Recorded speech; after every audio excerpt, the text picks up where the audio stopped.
You may hear it. Down goes Frazier. Down goes Frazier. Guys, there's nothing like boxing, and there are no athletes like fighters.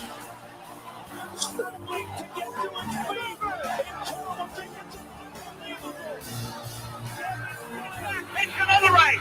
We're in deep trouble again. Break it down. Break it down. You know, you pay him a price, I guess, but the very center bit of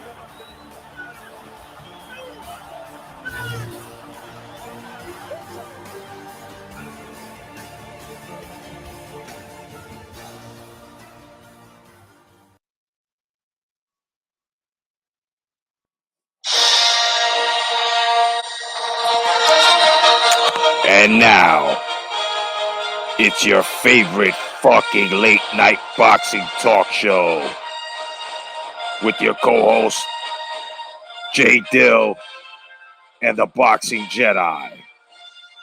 It's Late Night Boxing Talk, the longest running late night boxing talk program on YouTube, you faggots. And now, here are your hosts, J. Dill and the Boxing Jedi, Jay Cotto. Yo, Jay, what's going on, guys? Hey! May the Holy Spirit be with you. No doubt, brothers.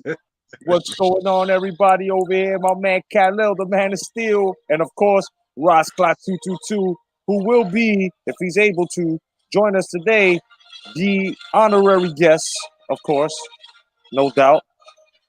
Just give us a yes if you're able to.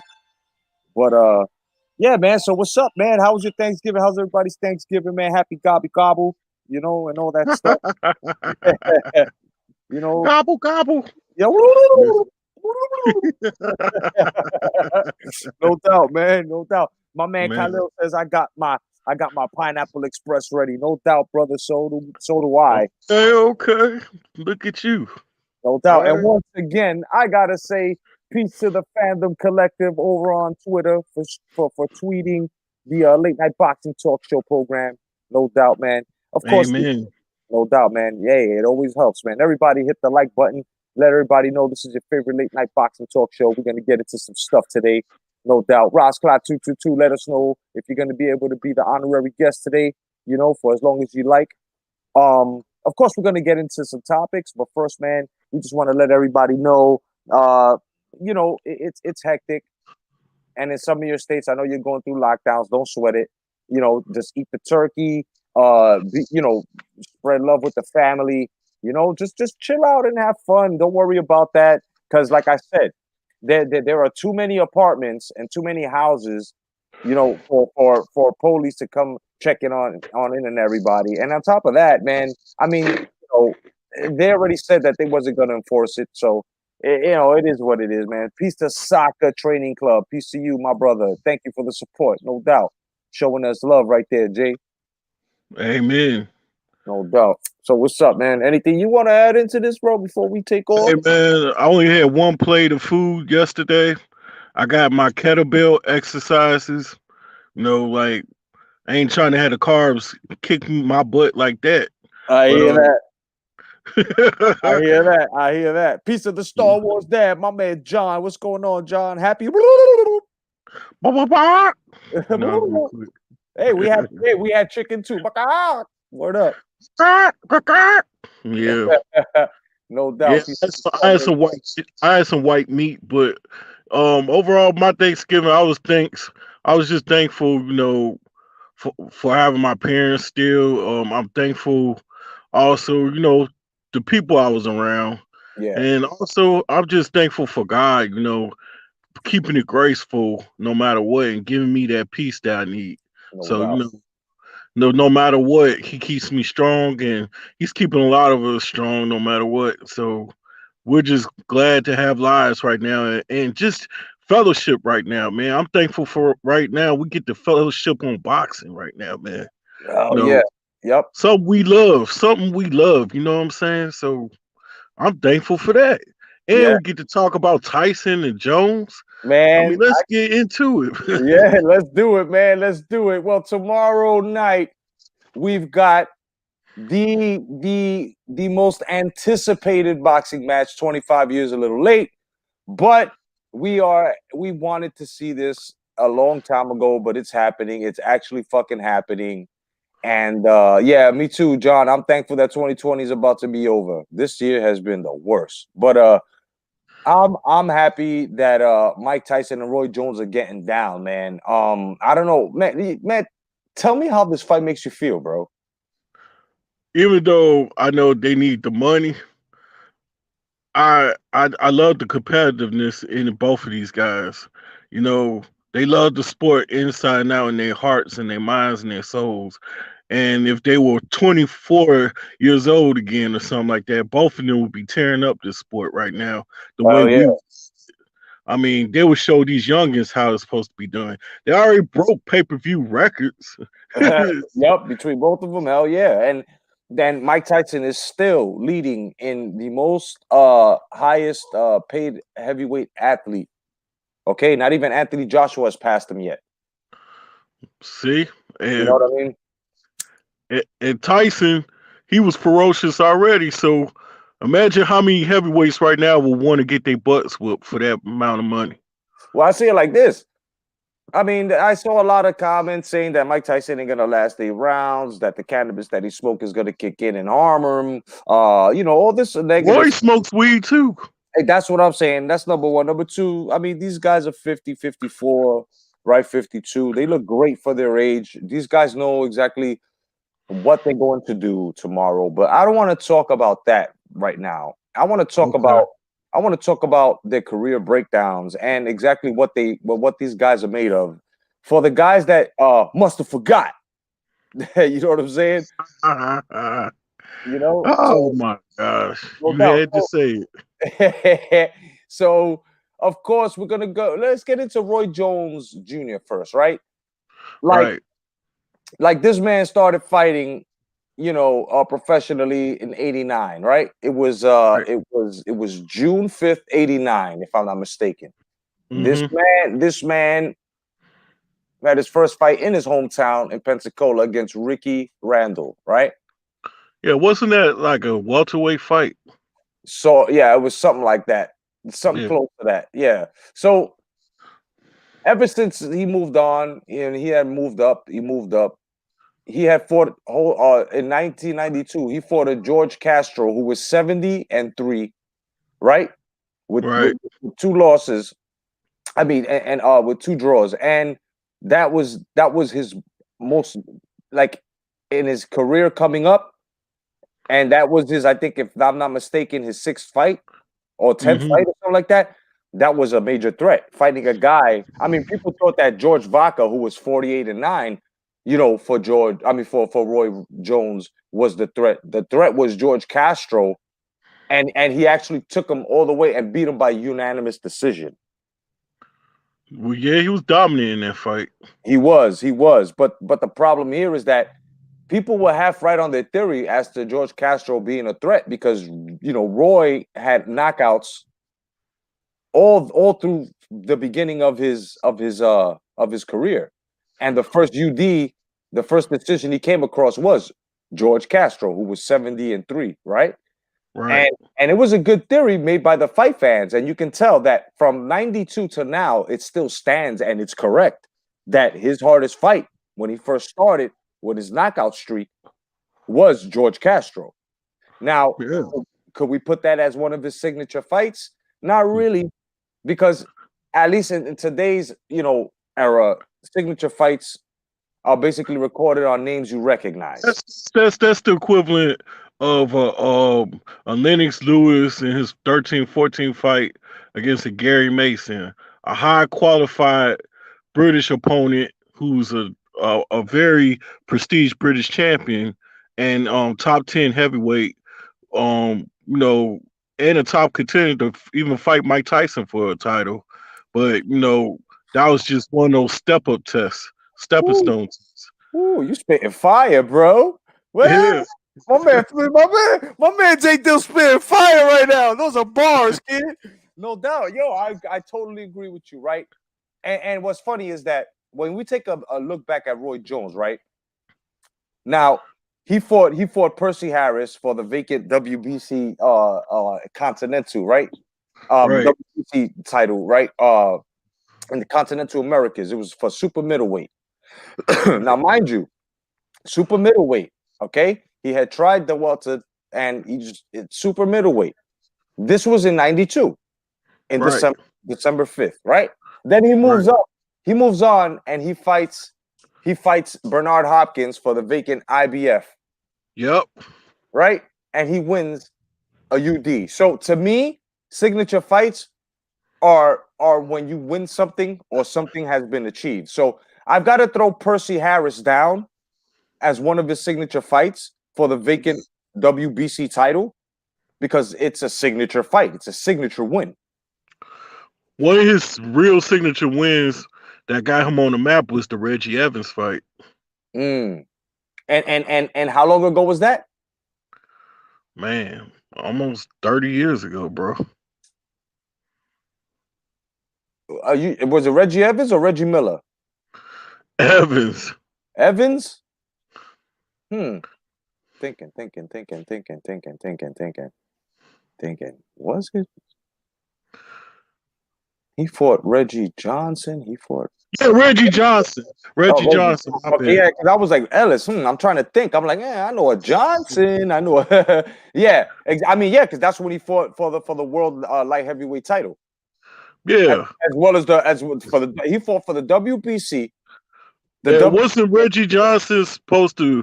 I mean, didn't him and Steve Collins get into it a lot? Something like that.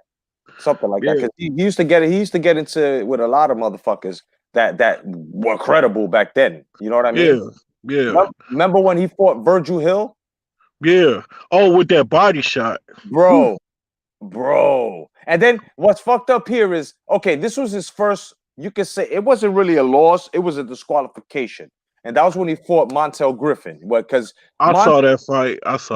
Yeah, because Montel Griffin was on a knee, and Roy slipped and hit him on the knee. I don't think that should have been a DQ because that was accidental, and you could tell it was accidental. Yeah, it was.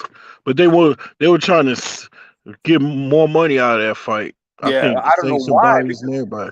I don't know why, because wasn't Montel Griffin the guy they were making fun of because nobody wanted to fight Roy being a fireman or some shit like that? Yeah. I knew it. So all right. So Roy did have a dry spell. Right? He did have a dry spell. We can say this. In what, 97? That was 97. He had a dry spell in 97 that year. I mean, he started being guys that were, getting older, like McCallum. Yeah, he fought McCallum before Griffith. Yeah. I mean, McCallum had a good game plan. It's just he was old. Yeah, he was old by then, man. He was old. He was nice though. Mike McCallum was feared. But the way he had neutralized Roy with his jab to back Roy up. Yep. Roy just had to use his speed to get him out of. That's all it was. Some spacing. Yep. But a younger McCallum would have gave him problems. Yeah. Real bad. Oh no, I think he would have lost. I mean, McCallum beat a lot of credible motherfuckers. Yeah, he beat a lot of credible dudes in that bracket. Right? I mean, he fought McClellan. But the fight that really gave a lot of people gave Roy his respect was beating the crap out of James Toney, man. Yeah, James Toney. Yeah. James Toney was that dude. Yeah. He that fight with James Toney. I'm gonna tell you something right now. James Toney looked very, very, very neutralized. Like Roy. I mean, because remember how fast James Toney was? Remember how skilled and when he fought Roy, he was what, 44-0. He was one of the most perfect middleweights I was watching, and him and McCallum had wars. Yeah, and that was a good fight, bro. Man, I mean, I'm just saying, Toney was nobody to sneeze on, and what Roy did to him, I was just like, wow. Like, It was He's Roy's supposed to speed. get to That's what it was. James. It was his speed. It was his speed, man. Roy was just one incredible motherfucker with speed, you know. And as But one this of is the same guy that took the mystique out of Nunn, right? and Michael Nunn, yup, yup. Tony, yup. And Nunn would have been a great had that shit not happened to him, bro. He would have been a great player, bro, at that time. And Tate and them were pretty solid. This is when Eubanks and them and Ben were around too, but they were in a lower division. Yeah, And I would like to see Roy fought that competition too. yup. It would just been more interesting if Roy stayed at 160. And then by the time them guys went up in weight, B Hop started taking over the 160 division. Yup. It was just funny how that went. Yeah, man. Yo, right? It's hilarious, man. And you can remember when Hopkins we're expecting Ross Clot 222 very soon. That link is for Ross Clot 222. It's fucking hilarious because, like, now that you say that, I remember, man. I remember it like if it was yesterday, man. The way James Toney was just destroying motherfuckers, bro. And then once he met Roy Jones, Jones just did some crazy shit to him, bro. Everybody, I want you to welcome our honorary guest, Ross Clot 222 from the W.B.C. What's going on, brother? Yeah, what's up, J Deal? What's up, J Cotto, man? How y'all doing? Happy belated Thanksgiving. No doubt, man. Thanks for giving us your presence, bro. Word up. Thank you for that. Yeah, I just stepped in the house from shopping. It's all good, brother. It's Black Friday. Or wait a minute, wait. We can't say it because of the politically correct. It's Colored Day, right? Colored Friday. Right. It's Colored Friday. So I understand you're taking advantage of the sale. And my wife just got me because got the Oculus, that 3D shit. Yeah. So she just finished buying. Yeah, so she just finished getting me the 3 episodes of the Vader Immortal and shit. How hard did you smile? Man, I smiled so hard that I caught cramps on my ass cheeks. Word up. Can I tell? I'm glad you, J Deal, brought up the James Toney, man. Can I tell y'all a funny story, man, about that fight, man, real quick? Oh yeah. Go ahead. So this was what happened with that fight. When that fight was going on, most of us was kind of casual fans for the middleweights, and no one really knew who Roy Jones was. So when that fight was happening, we was all at my friend's house, and all of us was like, "Yeah, James Toney about to beat this dude. Who was this dude coming in there with this shag or whatever." And I swear to God, when the fight was over, all of us was looking at each other like, "What the fuck we just watched? Who is this dude from Florida? Who the fuck is this dude from Florida?" We was like, "Holy shit! Did he just make James put him on the map? Didn't that fight put him on the map? Hell yeah, put him on the map. Because I can tell you right now, when he fought B Hop, when we was younger, it didn't really mean nothing to us. It was like whatever. No one really cared. It was like whatever. Yeah. When he fought James Toney, it was like, damn, he just beat up the dude that we've been giving props to for hell. Like, what the fuck? Yo, you know what's funny about that? My man Ross Clark said the peace to Gerson Medina. No doubt. I see you, my brother. Yo, you know what's funny that Ross Clark brought back? Who's this shag neck dude from Florida, right? Yo, I always thought that Roy Jones had something wrong with his neck, but it was the butt. He had some good shit. He had some. What's the name of that group that sings "Coolin' Now"? You better he had a shag. It was a shag. Yeah, it was that rat's tail shit. Yeah. My man had curl activator in it and everything, kid. I'm telling you, and that's how we was. We was all looking at each other like, ain't no way we just watched this shit. And then when he dropped them, we was like, what the like? It's some video game stuff, didn't it? No lie, bro. He's not lying. And then from then, we was all fans of Roy. That's just what it was. Hell yeah. And I remember when he fought Antonio Tarver, bro. Yeah. But before Antonio Tarver, right? He went from the light heavyweight into the heavyweight division and fought John Ruiz. Remember how funny that Yeah, fight he was was? supposed to fight after that. He was supposed to fight Holyfield. Mm-hmm. Yeah, he was. Holyfield would have broke him. I'm sorry. Holyfield would have destroyed Roy Jones. Well, Lennox Lewis said Holyfield was too slow for Roy Nah, around bro. that time. Bro, I was thinking the same thing too. I would have probably picked Roy at that time to win. nah, hell no, man. Remember who Holyfield beat at that time? But Ruiz beat him. Who? Yeah, I was gonna Holyfield? say, but he Yeah, beat but Ruiz. Yeah, but that was He a beat the rock. man who beat Holyfield. Yeah, but that was a rock. But he still beat him. He still won. He said he still beat him. You know, I mean, I'm glad you brought that up. Honestly, Roy got lucky with that decision against Tarver, and he should have let it go. He should have let it go. He got so much dog in him. It's like, you challenge Roy, and he's up for the challenge. He should have just his ego. He should have swallowed his ego. Man, He should have retired. He should have retired. Bro, when fucking Tarver knocked him the fuck out, bro. I felt a funeral service. Yeah, I was like, it's over. I was like, it's over. It's done. I felt like somebody who lost their relative or something. What's fucked up is that, okay, he fought Antonio Tarver 3 times, right? The first time, Antonio Tarver wins, right? By what was it, a decision or something, right? I think it was. Was it? Well, in theory, we believe he really won the fight, but they gave it to Roy. Yeah. Okay, yeah. Okay, boom. And then the second fight, he won because of the body shot. They counted the body shot, his power shot. Okay. So the second one, Antonio Tarver won over a TKO, and then then he fought Glenn Johnson after he got knocked the fuck out and got laid out, and then came back and fought Antonio Tarver again, just to lose for in a unanimous decision.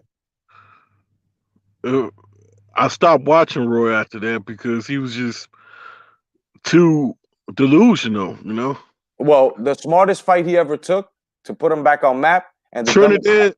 Yup. And Trinidad. Yeah, I knew he was going to say that. Trinidad was very stupid to take that fight. I don't know what the fuck was going on with Trinidad. Trinidad had bangs. I wasn't agreeing with that. Everybody remember that weird ass fucking hairstyle Trinidad had. That every time I mean, grabbing him, he looked like a chicken tail was in front of his forehead. He right knocked the Jerry curl out of him with that jab. Bro, hell yeah. And Roscoe, I know you remember that fight against Tito Trinidad. Yeah, I remember that fight, and that that was one of them things where they figured, oh, he's drained, he's weight drained, he's not the same, so let's just take this fight. But they, at the end of the day, it was a welterweight fight in the middleweight. Yeah. You hit that shit right on the nail. And I tell you right now, that fucking bang that he had in front of his head, Trinidad, bro. I will never forget that, bro. I thought he had a sewn-in weave at that time in the front of his head. Yo, how is it you got a Caesar fade, and then you got what Roy Jones Jr. had in back of his neck, you got it on your forehead, dog. What's up, Mala? Word up, that's crazy. So let's continue Roy Jones' little resi here. All right, so he fought Trinidad, and then after that, he went in and beat Ajamu, and then fucking Hanshaw. It was Felix Trinidad, and then he fought Joe Calzaghe. And Joe Calzaghe, he fought Jeff Lacey. He fought Jeff Lacey before that. No. He fought Calzaghe November 8th, and then he fought Jeff Lacey 2009. Really? Yeah. Oh, I thought that was before it. Yeah, and I'll tell you right now, Joe Calzaghe outclassed him, dog. He was touching Roy, like Roy was getting touched. But we all know the Roy of 2000 or the Roy 99 would have killed Joe Calzaghe. Of course. He would have knocked Calzaghe out, to be honest with you. There were left hooks waiting to happen on Calzaghe. Oh, yeah. But Oh yeah, that's pure facts, bro. I have to, listen. Roy Jones Jr. right now, as old as he is, bro. Now let me stop talking shit because I don't know how he's gonna look. I was gonna say he beat motherfuckers up So today. out of two, he was the most recent to fight somebody. Yeah, yeah. Look, look, So look, look. This Bernard Hopkins fight with him, Bernard Hopkins was bitch made that fight. I'm sorry. Talk about he got low blow. Remember that shit? Yeah, yeah, yeah. Honestly, I'll be honest with y'all, and a lot of people hate me for this, but I've never been a fan of Bernard Hopkins at all. I Bro, never who liked really watching the way he has? bro, fight, bro. and I don't hate you. I agree with you never like. look, I liked him. Like I didn't follow him, but I watched his fights and I said, damn, this dude is skilled. He could fight. But it was his whole attitude, and I knew he was like fucking racist and full of shit because when Jim Gray first got hired by Showtime, he came out with this fucking and the black man and the politics and all this stuff, right? And then what happened after that? My man sold out, bro. Sold out. Oscar De La Hoya, that whole racial email stuff that he was supposed to take up on and he didn't, you know? Here's my issue with Hopkins, though, man. What's up, Even though Aaron? we'll give, even though we'll give him credit for beating Tarver, we'll give him credit for beating Pavlik and all that stuff. Yeah. He was never that dude that took on the best when they were in his division. He waited for Thank them you, to. thank you. He waited until they left, and that's when his legacy and greatness started. And even then, the names on there, they're stiff competition. Some of them world class, but as all time greats and stuff like that, Yeah. nah.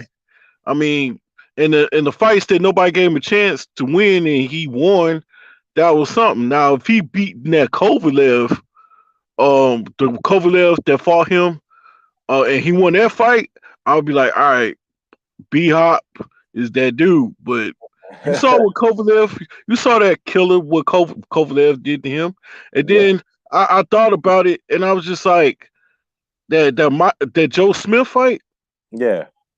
man. I was like, that's what the big payback is about. Talking about no white boy can ever beat you, and the white boy retired you. Yup. Right, Yo, right. that's why I said, man, about that racist shit, bro. I really didn't like him because of that. And then after that, he went on a winning streak from 2011 all the way to like 2015. And then this is when he retired. Then he came back and fought Enzo Maccarinelli or whatever the fuck his name is in Moscow and got knocked the fuck out. Where the credits were like they kept going up and shit while they was picking him up from the floor. The credits from the pay-per-view kept rolling. And then after Yeah. that, after he lost to Enzo, he had a couple of more fights. I think it was 4 more, and he won those. He had 4 more fights. Yeah, he won two out of TKO, and then 2 unanimous decisions. So, What's the name of the German with that great title reign that they wanted Roy to fight? I can never pronounce his name right. I have no idea. The one Adake 7 Adake or Zevin Adake, whatever his name is. Fucking Charlie Zenilov. And I was like, Oh no! But he had a long title reign at 175 that everybody wanted Roy to fight, but Roy wouldn't fight him in Germany and all that other stuff. oh, that's Um, yeah. he was undefeated for a minute. I think I know who you're talking about. Peace of my man, my brother from way back, kid. My man Aaron Henderson. What's going on, Aaron? No doubt, brother. Good. I'm happy to see you here, brother. No doubt. You remember them days? That's one thing I wish Roy would have done was become undisputed. But I ain't gonna lie to you. At one point, I was about to say Roy was better than Ray Robinson in my eyes. I mean, Roy, like I said, bro. You looking at his pro career. He was a bad motherfucker, and he fought who he was supposed to fight at that time. I mean, the only dry spell he had was when he had to fight Montel Griffin in '97, and then '98. That's when motherfuckers starting, I guess, graduating, and he just started taking motherfuckers on, and he still had a nice long fucking streak until Antonio Tarver. So he had a win streak from that Montel Griffin DQ shit, from 97 all the way to fucking 2003, son, he had a great winning streak. That's the thing that you can tell here from Roy Jones Jr.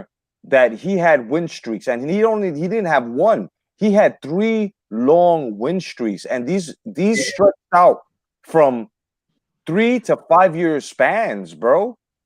And we're talking about a natural middleweight, Yeah.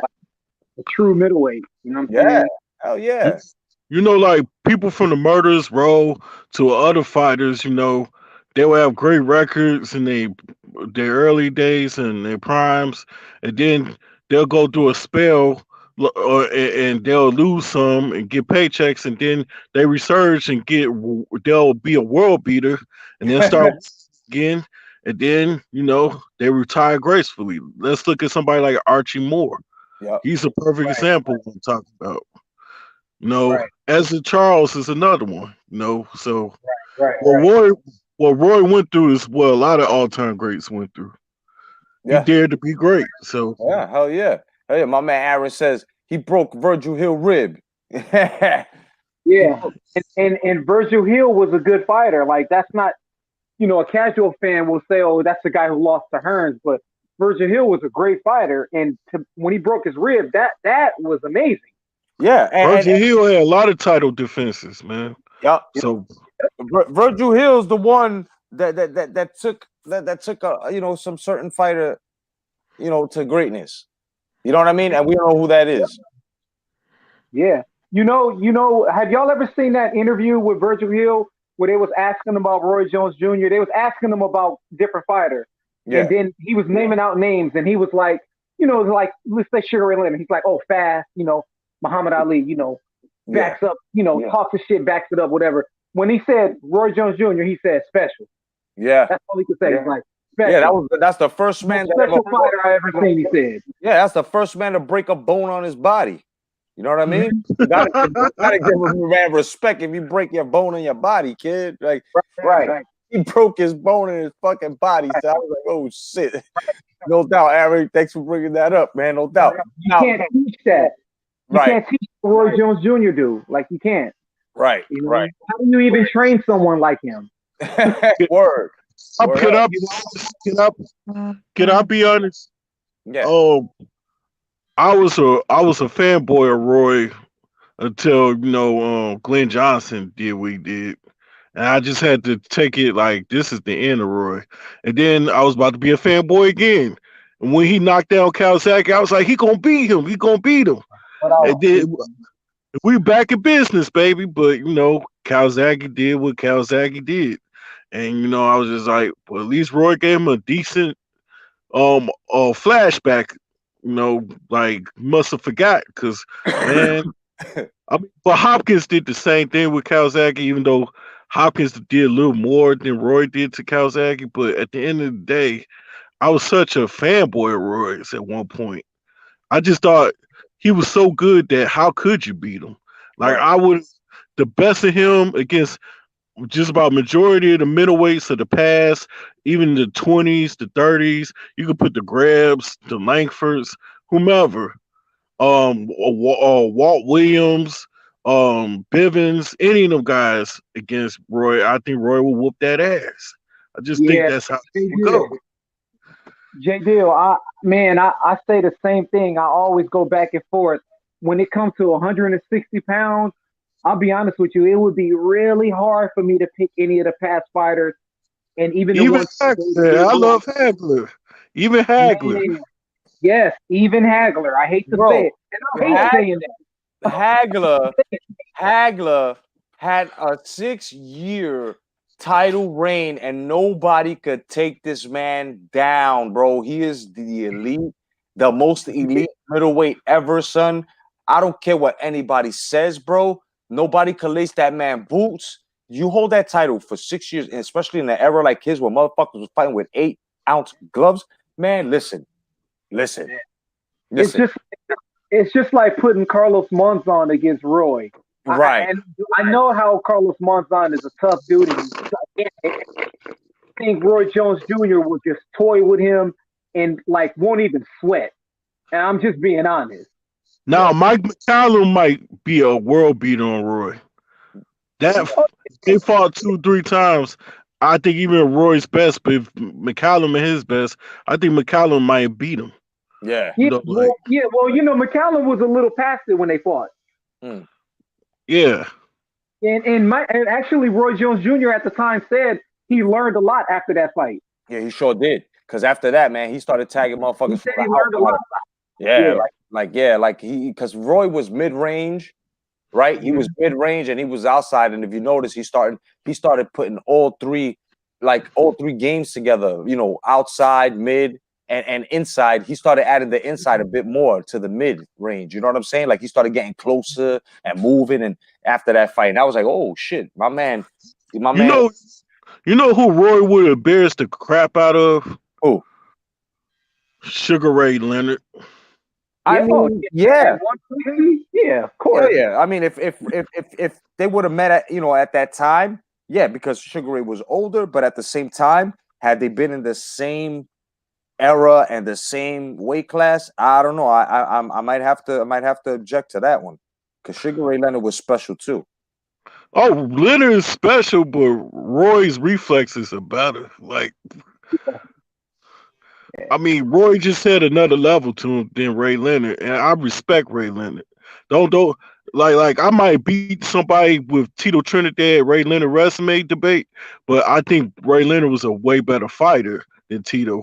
I think he would have played with Tito at 147 and got him out of there. But but as I was gonna say, Ray Leonard with the good eye, Yeah.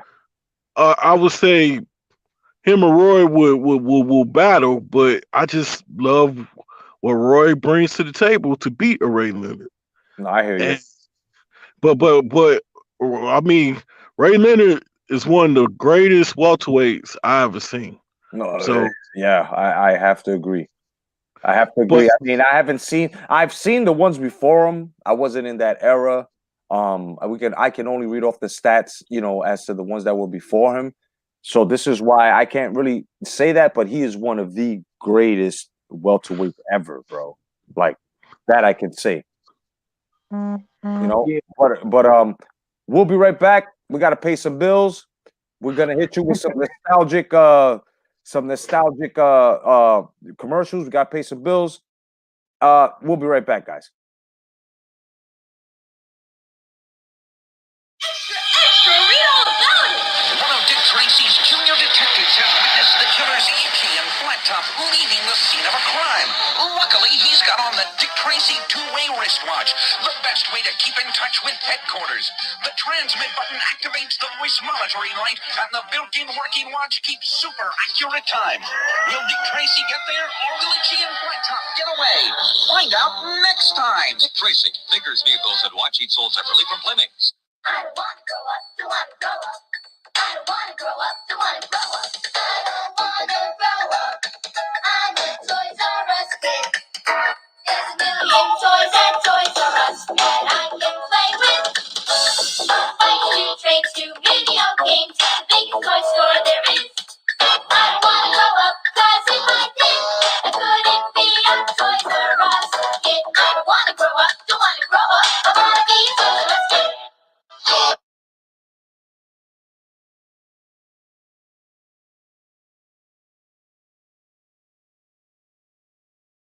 Welcome back, no doubt. Now let's get into Iron Mike Tyson's career as we're going to see. I'm gonna let you guys know something right now. The number 6 is very liked in boxing because Mike Tyson had us since he started boxing in '88, right? My man, professionally that is, my man had a 6-year undefeated streak, bro, until he ran into Buster Douglas. You guys know that? and technically, I think he won that fight, and that was a long count. Yeah, it was. It was. But the thing is that we only made a big deal about it, right? This is the difference between the fandom of today and yesteryear, right? We only made a big fuss about that for about a month, right? Only a month, and it was because of the count. It wasn't because of no PDs or because my man's towel, Mike Tyson's towel was too heavy, or he was poisoned, or anything like that. It had nothing to do with that, or his roach antennas was too heavy. It had nothing to do with that. Nothing to do with that. It had to do with, you know what I'm saying? Yeah, like they be killing me with that poison shit. Like, you know what I mean? But it is what it is, man. Now, it was known that Mike Tyson was fighting 32 opponents a year. You don't believe me? That's that look like some smelling salts that Wilder was sniffing on that Jay Diaz had, to be honest with you, bro. Man, listen, to tell you the truth, I don't really care about Wilder. I don't, him. No, I'm talking about the excuses Oh that yeah, you kind of mocking and all that. yeah. I'm telling you, I believe Wilder was cheating that fight himself. I think so too, and it just came back to bite him right in his roach antennas. You know what I mean? Yeah, And I tell you guys right now, Mike Tyson was fighting 32 times a year, son, and he did that for like 3 years. 26 fights in 1 year. I think. You know what I mean? Like, dude, like this is crazy. Look, and it's all here. It's all recorded. It's all recorded. All right. In 85, he started fighting in 85, right? So 85. I thought it was 84. No, 85. Hector Mercedes was his first match. Oh, okay. Right? Go ahead. So we got 85. He fought he fought in in March. Then he fought in April. Then he fought in May, June. He fought twice in July. Once and this is in 85. Once in August. July, once in August, once in May. Oh, bullshit. Wait, where am I going? Hold on. Sorry. August, yeah, August. As in September, he fought once. October, he fought twice. November, he fought 3 times. This was in 85. In November, he fought 3 times. In December of 85, he fought twice. Then he entered 86. In 86, he fought twice in January, once in October, once in March, twice in May, twice in June, twice in July, once in August. I mean, this guy's a fucking animal. This guy's an animal. Look at that. 3 times oh my God. In 86, he fought. Oh my goodness, bro. Jesus Christ. In 87, my man won 4 fights in 87, which is what you tried to squeeze at least 2 fights out of a motherfucker today, and you can't. It keeps going. Yeah. I mean, it just keeps going, especially with that win streak that he had. Mike Tyson's another one that had a good win streak from, and they were good win streaks too, mind you. He had a good win streak from 90 to 90 to 90. Oh shit! Wow, from 90 to 96, bro. So not only did he have the win streak from 85 to Buster Douglas, actually after Buster Douglas, my man, the fuck, bro, Mike Tyson was a beast, and this is why he was special. I would have loved to see him go against guys like Riddick Bowe, Big Daddy Bowe. And he was locked up at that time. I know. I mean, even though that chick lied and all that stuff. That was Don King. Don King set that up because he owed them $110 million. But all I gotta say is, man, Tyson against Big Daddy Bowe would have been big business, boy. It would have been big business, and I think Bowe probably would have been the first one to actually beat Mike Tyson, dog. I gotta say this because Bowe was no joke. Okay. Yeah, I agree with you on that. Yeah, I think Riddick Bowe probably would have handed Mike Tyson, and he's from Brooklyn too. Man, that would have been the war of Brook Nam. And I tell you right now, I think Riddick Bowe probably would have handed Mike Tyson his first loss, kid. I got Tyson in that fight, but I respect your gangster though. Not because think about it, Riddick Bowe had hands, bro. He wasn't just big. Yeah, but he's easy to hit too. That too. I mean, Bolt would impose his weight on Tyson. And He his jab, jab. and his jab. That was Tyson's problem there. If you had a fast jab, you could neutralize him. Now Tyson wouldn't have been as athletic coming in on Bolt like he was with Costamato and Yeah. Rooney. But at the same time, Tyson could use the jab and left hooks and stuff. I mean, he would hurt Bo a lot. Well, listen, he would have had Kevin Rooney because had jail not happened, him and Kevin Rooney still would have been strong. And I think if he would have stood with Kevin Rooney, he probably would have had a little bit more longevity. Yep. You know what I mean? Because only Kevin Rooney knew the he held the Wu-Tang secret to all the right, model. All right, so here's the elephant in the room. Even though Larry Holmes agreed on the terms and took the fight, for $10 million, but only had 4 or 5 weeks to prepare. In shape Larry Holmes might have gave Mike Tyson some problems. I still see Tyson winning that fight still. Yeah, but my thing is, other than Spinks and Holmes, a lot of people are going to say, well, who did he really beat? I mean, to me, I give him credit beating Trevor Berbick. I give him credit for even beating a game, Tony Tucker. See, Tony Tucker. Look. This is the problem. And I know exactly where you're headed to with this, my brother. And I agree with you. Mike Tyson has a resume of Hall of Famers, 4 now? And it's going to grow. It's going to grow. Okay? It's going to grow. Because not only did he fight Marvis Frazier, right? James Till is one. Mitch Green is another one, right? Right? Yeah. James Bone Crusher Smith, Pinklin Thomas. I mean, these were contenders. People wanted to see him fight Witherspoon. You know, that's what I'm saying. You had Terrell Biggs, Larry Holmes. He had to fight Larry Holmes because wasn't Larry Holmes considered Lanil at that time? So in order to become Lanil and unified, because at that time there were only 3 titles, there was the WBO, WBA, WBC. So I look at Holmes as like that Joshua versus Klitschko. My bad. I look at it like a Joshua versus Klitschko anointing type match, you know, like right. Like my bad. Let me correct myself. It was the WBO, the WBA, the WBC, and the IBF, and then they made the WBO. Right. And Tyson was the first. And Larry Holmes made the IBF what it was, you know? Right. And people don't understand this. He was the first undisputed, unified. Like, how can people say, who did he fight? Like, first of all, you don't see the man's title. Second of all, you don't see who he fought. You don't see the guys who he fought resumes. You guys don't know who Michael Spinks, Larry Bergs, Larry Holmes, fucking Frank Bruno. Like Frank Bruno was a problem, man. Yeah, and he was touching Tyson that fight, and called the Truth Williams at the time, bro. Can I say something about the Larry Holmes? Yeah.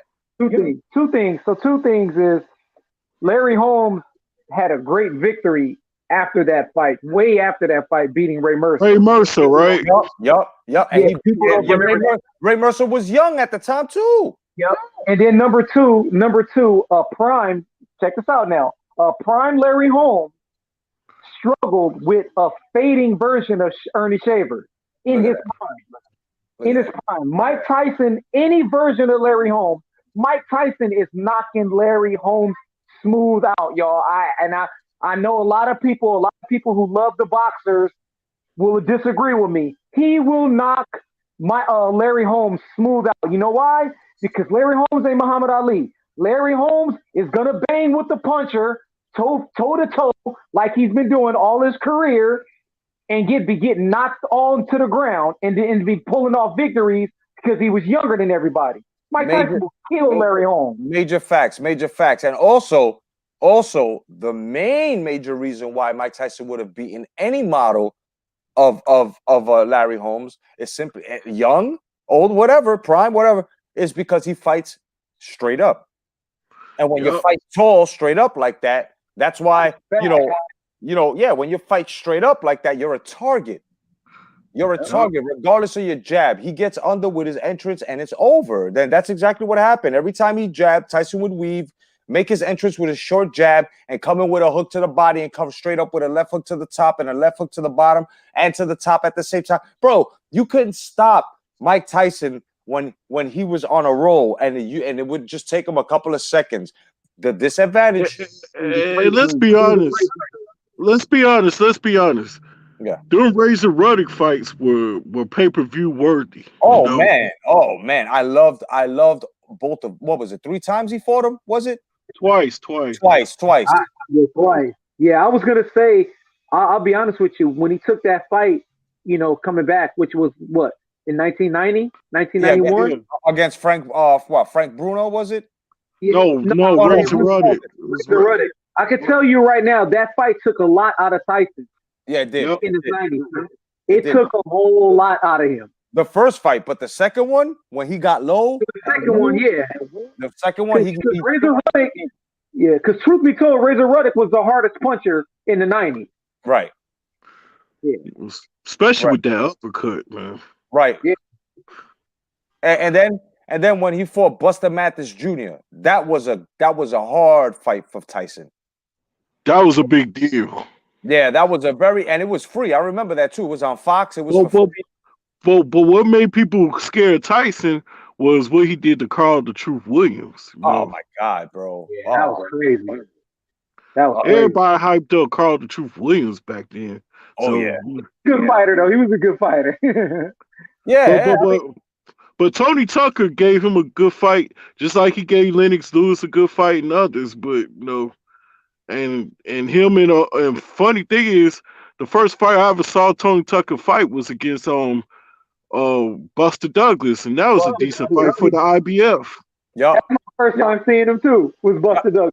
I'm gonna tell you guys something right now. Another guy on his resume that gave him a good scrap for a little bit was Franz Botha.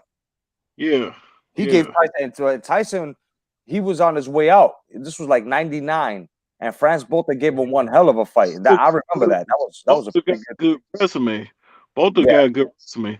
But if I was I would have fought people like David Tua instead of Holyfield again and stuff like that. Well, Holyfield was a cash cow. Remember that. Holyfield was one of those guys that, not only that, at that time, we wanted that fight. We wanted to see that fight. But who wouldn't see a David Tua versus a Mike Tyson fight? Well, at that time, Holyfield was rated way higher than Tua. Remember that. It was. I get that. I'm talking about like overrated. I'm talking about after the ear biting and all that stuff. I'm talking about like to redeem himself, fight David Tua. That would have been dope. That would have been dope. Hell yeah. He would have beat David Tua though, man. David Tua wasn't all that, man. Let's just be real. He let Chris play. I get that, but he's an exciting fighter, and he would exchange with Tyson in his style. How about this? It would have been fan friendly, no doubt. How about this? How about Tyson Iabuchi? That's where I was going next. I got Iabuchi beating Tyson, but it'll be a good fight. Iabuchi not the biggest puncher. Yeah, that's what I was gonna say, and he was a bit clumsy because he's a hooker.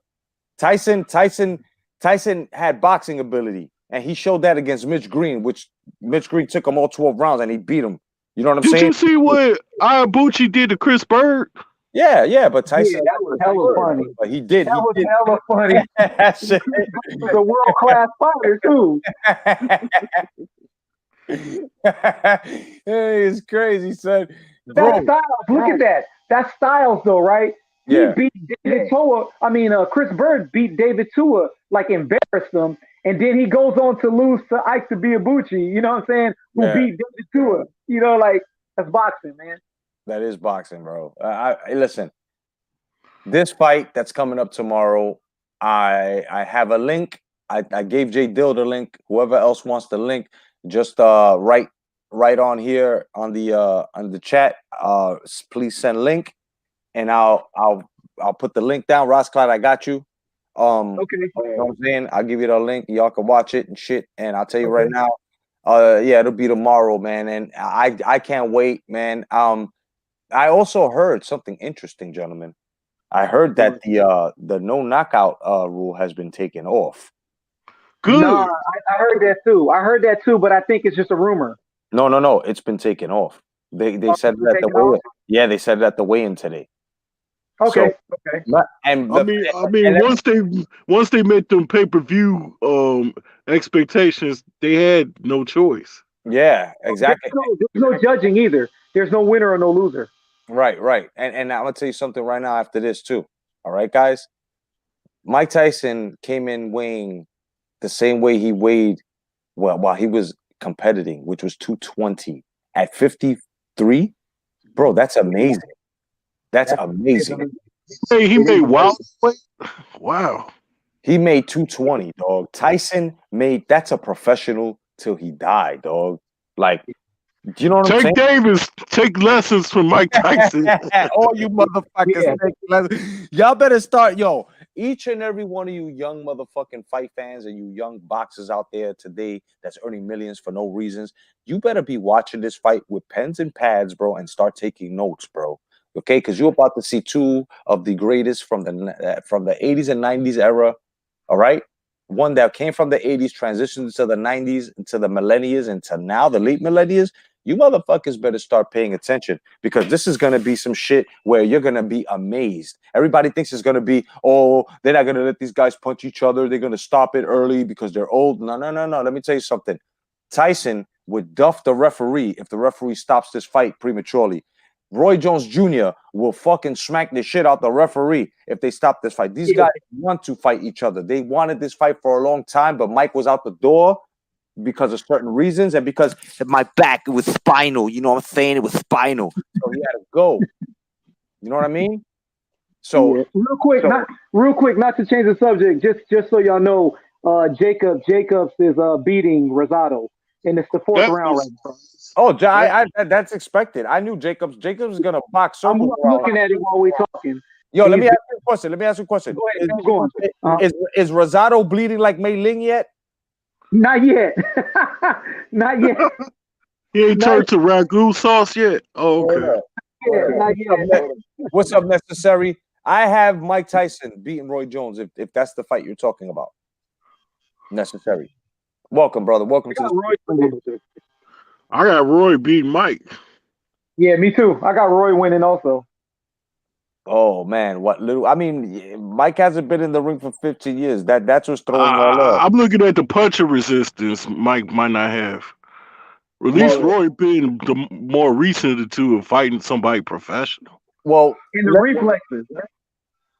well. Let me see. Excuse me. The last fight that Roy Jones Jr. had, right? It was 2 years ago. We can look into that.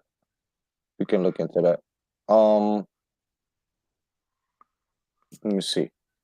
The last fight Roy Jones Jr. had. Oh man, I can. What the fuck is going on with this?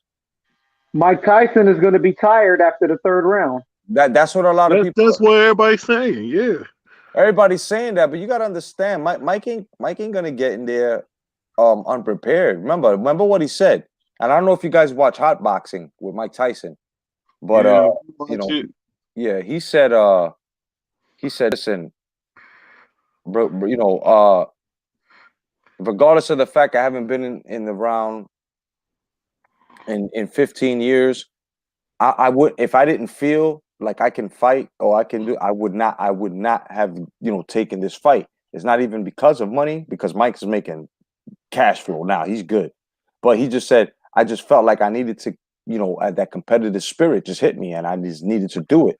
And he said I had to make sure that I was that he was ready for this. So, bro, this shit was like 2 years in the making. Mike Tyson was thinking about coming back 2 years, so he had to mentally prepare himself for 2 years and then physically prepare himself 1 year. So it took him 1 year, a whole year, regardless. And I think he smokes cannabis because not only does it relax you or whatever, it also helps you repair. This is what I'm saying. I got Mike Tyson knocking him out. Necessary. So excuse me for the burp, guys. So this is what I mean, guys, about that I just have a feeling that Mike Tyson is gonna get up in there He's gonna get under Roy Jones Jr.'s arms. And did you see how tall Roy Jones Jr. was compared to him? Yeah. Roy Jones Jr. was very tall compared to Mike Tyson, kid. That's a big Don't mean disadvantage. that don't mean nothing, but Roy need to jab him and rough him up and reset him a lot and throw combos. Yeah, yeah, man. He I he need to get ugly with Mike. Mike said just like this. They asked Mike, so Mike, what's your strategy for tomorrow? Any last words for Roy? You know, he goes, well, tell you the truth. Oh, I'm just coming at Roy. I'm just coming straight at him. You know what I'm saying? You know, the rest is up to Roy. Whatever he does is whatever he does. But I know I'm going after him, bro. That's scary, bro. At 53, that shit is still scary. Yeah, but I like Roy chances if that's the Okay, case. no doubt, no doubt. But I got Roy too. I seen a little clip of Mike Tyson shadow boxing, and he looked every bit of 53 in that Yep. video. That's what I'm going with. He's Yeah, stiff. yeah, he is super stiff. yeah, a lot of people got Roy. I'm gonna tell you something right now. When Mike Tyson knocks Roy the fuck out, you gotta understand. It wasn't that Roy got old because he's old too. It wasn't that Roy couldn't box or lost diminished his skill because no, he did not. It's that customado. It's that fight It'll technique. be a middleweight versus a heavyweight. You know what I'm saying? It's that fight technique. You know what I'm saying? No, that's the excuse y'all to throw. Oh, he was fighting a middleweight. I got a question. I got a question. I Yeah, got a question. I got a question. yeah. What if Roy knocks out Tyson in the first round? What would that say about him? I would have to say that Mike Tyson went in there because he felt competitive and you know, he did something that he had no business doing, but he did it. You know, we have to congratulate him. Can we rock for the whole week? You must have forgot. Yeah, that's what I have to do. I'd have to every show that I do for a whole week would have to come in with that song.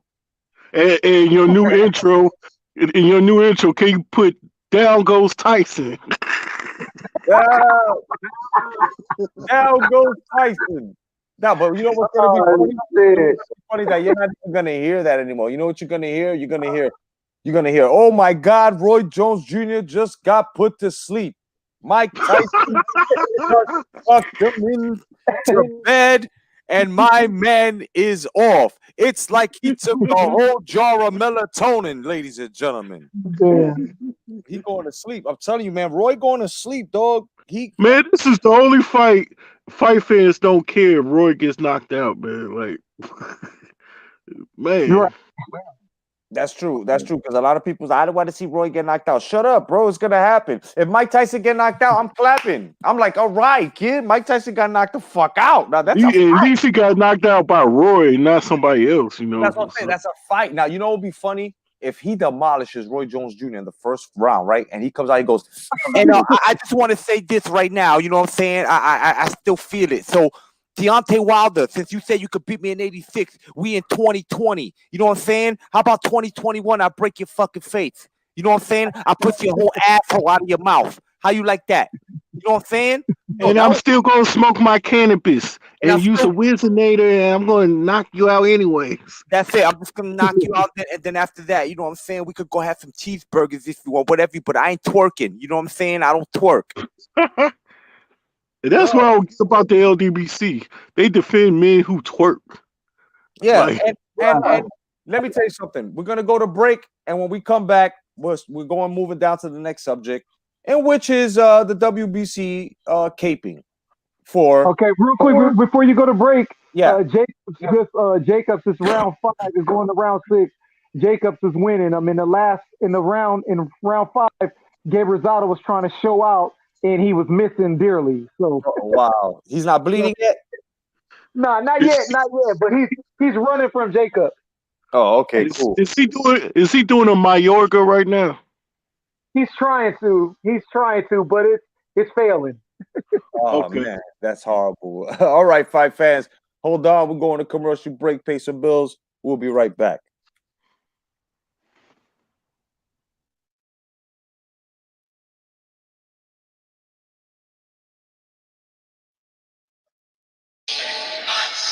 comes the GoBot Command Center. Your parents put it together. You can change it to a Landwalker and a mighty fortress. 9-volt battery not included. GoBot sold separately. Enemy GoBot attacking. Now it has to master control. Leader 1, try and conquer the world now. You are grounded, Coptor. The GoBot Command Center. Leader 1 and Coptor each sold separately. From Tonga. Mad balls, gross for one, gross for all. We play with a mad ball, they're gross, funny, yucky, sick. There's 8, so you can take your pick. We throw, catch, it's fun. There's so much gross in every one. Freaky fun is what they're for. There's so much ugly, so much more. Gross for one, gross for all. We play with a mad ball. We play with a mad ball. We play with a mad ball. Mad ball. Freaky fun for everyone, sold separately from Amtoy.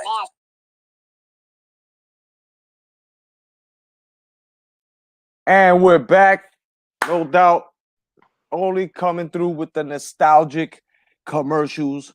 You'll only find them here on Late Night Boxing Talk and the Boxing Jedi's Temple. Now, I ain't gonna lie, Jay. I kind of missed the, Boo Boo Mancini Death Glove commercial. Yeah, man, that's gonna be next week, man. Get that Boo Boo Mancini Death Glove. That shit is no joke. What's up, Charlie LeBron? What's going on, my brother?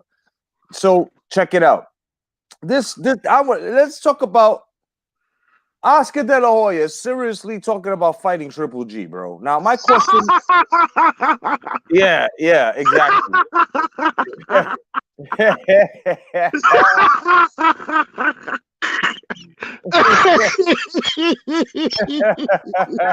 Oh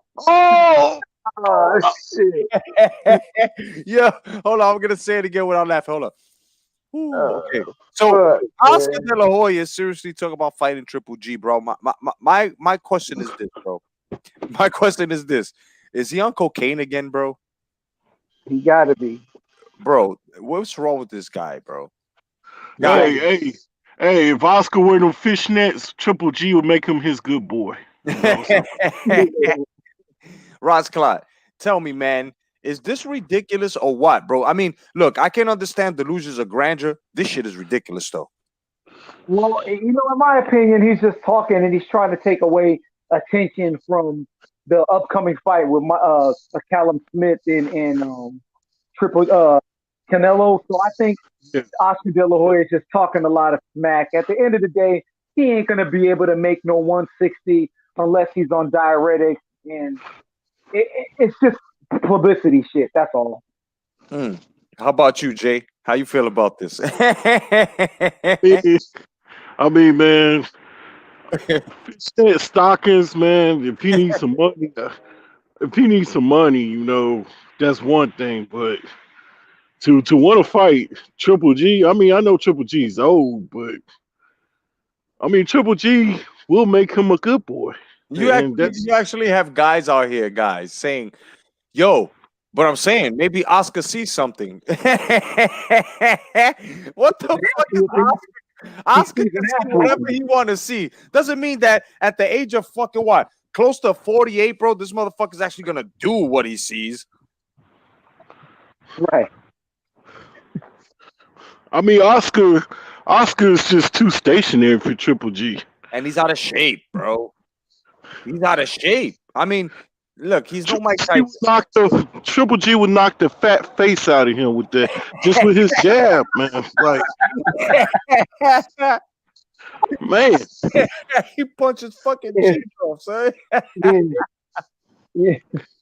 I think Triple G will knock him out in the first round out of just calling him out. That's some disrespect, man. Like, my man would fucking put him in a can of cream corn, bro, with a punch, bro. I mean, look, Oscar De La Hoya fans and of course Mexican fans, because those are the only ones that take what we're saying now, which is like constructive criticism, as like racism, whatever the fuck, shove it up your ass with your mother's fingers. But what I'm saying here is, this is wrong of him to think, and then to do what he did to Canelo, because it was him that fucked Canelo. I mean, for Christ's sake, Canelo didn't even see the part where, and he said this himself, where he was supposed to fight Triple G 3 times. Like, Oscar didn't show that. So what does this go to show you? With only that little instance on how Oscar's running business. Yeah, exactly. You know, it's like sneaking an extra fight deal under your fighter's get nose. this right. So let me get this right. If Canelo can't fight him 3 times, he's gonna replace Canelo so he can fulfill that Golden Boy contract.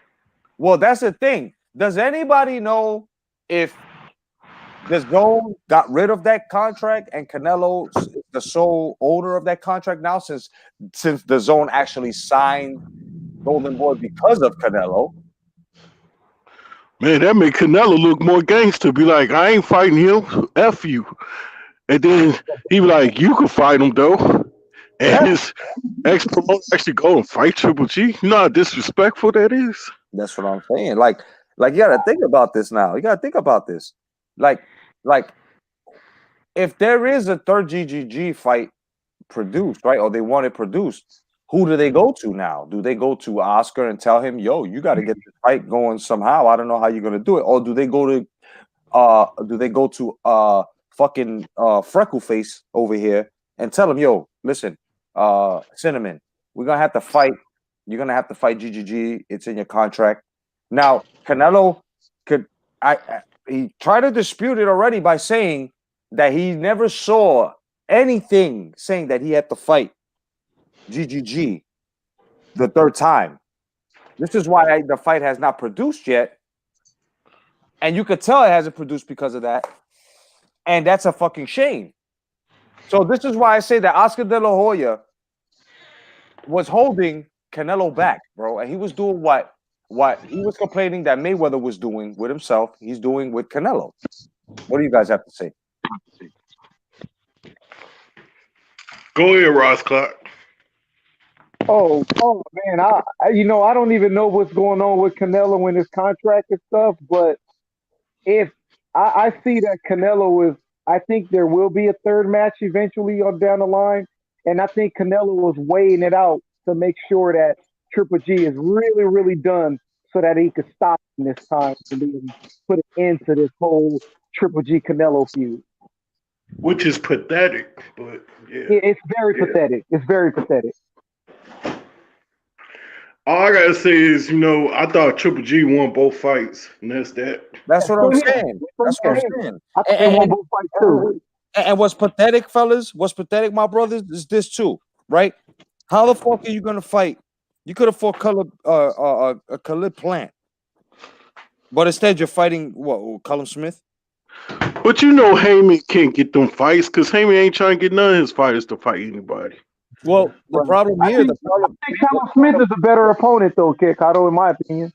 I agree with you, but Heyman be on some crap. Well, Heyman, he does. Yeah, Heyman's on some menudo boxing. Like he's just trying to build a boy band and shit. It's like I almost don't want to blame his fighters no more. Oh shit. But once some fighters leave, they finally get some relief, and they look at Mikey Garcia. Fact.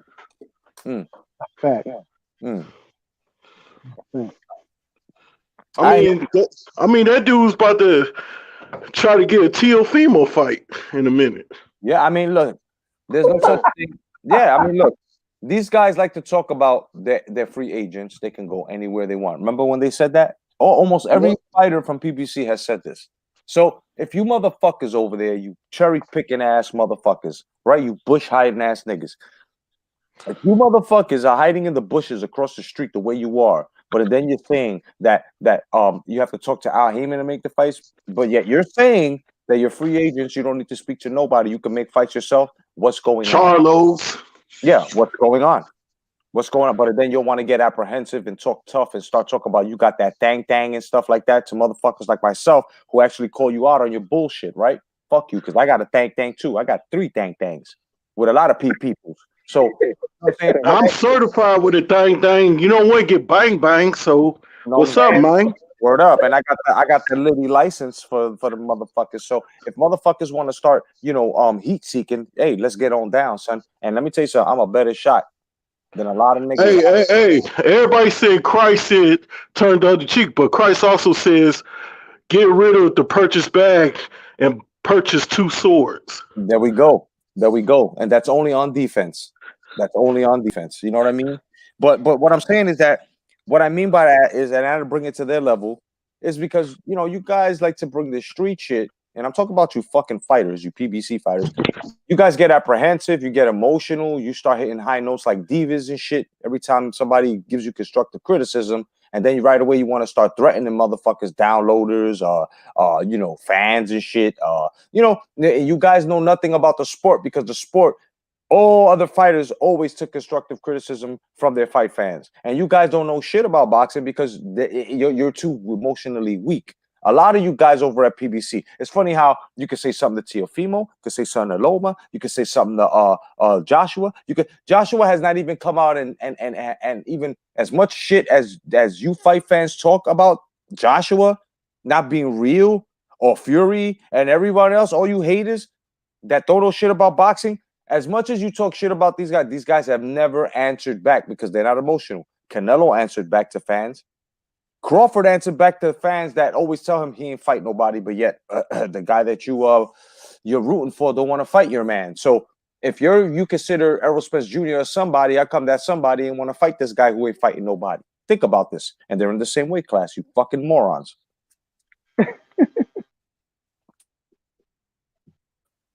Anyone? Go ahead, JD. Or did I just speak for everyone? No, you spoke for everyone. Oh, my bad if I took the word. It's the truth though, man. It's the fuck. Like, come on, Ross. How many fights have we seen where we never had to hear this shit? Or you have to talk to my promoter. This shit started in 2012. Yeah, it's sad because I remember at a time back. I mean, even now, if Spence and these guys, that they really was like, no, I don't want to fight this guy. Make this offer, get this guy.